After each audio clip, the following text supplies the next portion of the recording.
INS Chennai போர்க்கப்பல் முதன் முறையாக சென்னைக்கு வந்துள்ளது. பிரம்மாண்டமான அந்த கப்பலின் சிறப்பு அம்சங்கள் பற்றி இப்போது பார்க்கலாம். இந்தியாவில் தயாரிக்கப்பட்டதிலேயே மிக நீளமான போர்க்கப்பல் இந்த INS சென்னை.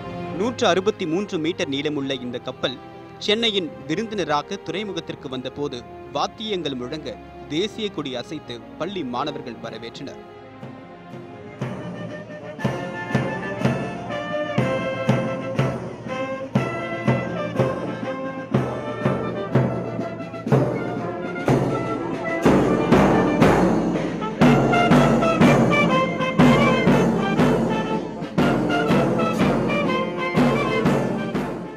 இந்த கப்பலை பார்த்த மாணவர்கள் அந்த பிரம்மாண்டத்தில் லயித்து போயினர்.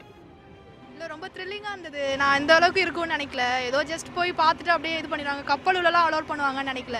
உள்ள ரொம்ப நல்லா இருந்தது. ஆனால் எதுவும் உள்ள புரியல எங்களுக்கு. ஆனால் நல்லா இருந்தது. உள்ள ரொம்ப த்ரில்லிங்கா இருந்தது எக்ஸ்பீரியன்ஸ். நல்ல ஒரு எக்ஸ்பீரியன்ஸ் இது. நாங்கள் இது வரைக்கும் இந்த சான்ஸ்லாம் எங்களுக்கு கிடைக்காது. ஆனால் எங்கள் ஸ்கூல் மூலயமா கிடைச்சதுனால எங்களுக்கு இந்த ஆப்பர்ச்சுனிட்டி கிடைச்சது. நாங்கள் ரொம்ப லக்கி தான். 11,500 கோடி ரூபாய் செலவில் தயாரிக்கப்பட்ட இந்த கப்பல் கடந்த ஆண்டு கப்பல் படையில் சேர்க்கப்பட்டது. INS கொல்கத்தா, INS கொச்சிக்கு அடுத்தபடியாக தயாரிக்கப்பட்ட அதிநவீன கப்பல் INS சென்னை.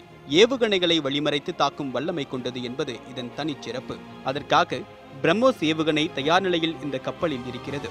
ரேடார் உள்ளிட்டவற்றில் நவீன தொழில்நுட்பங்களுடன் ஒரு குன்றை போல நிற்கிறது இந்த கப்பல். இந்த கப்பலை முதலமைச்சர் எடப்பாடி பழனிசாமி சுற்றி பார்க்க உள்ளார்.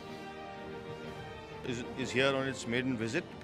We have made efforts to reach out to the public, and everybody has responded in a very positive manner.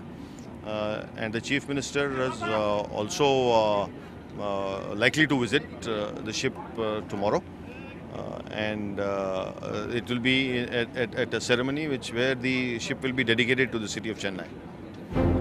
வரும் 18ஆம் தேதி வரை சென்னையில் இந்த கப்பலின் தரிசனம் கிடைக்கும். கடற்படையின் வலிமையை பறைசாற்றும் இந்த கப்பலை அதுவரை பொதுமக்கள் பார்த்து பெருமிதம் கொள்ளலாம்.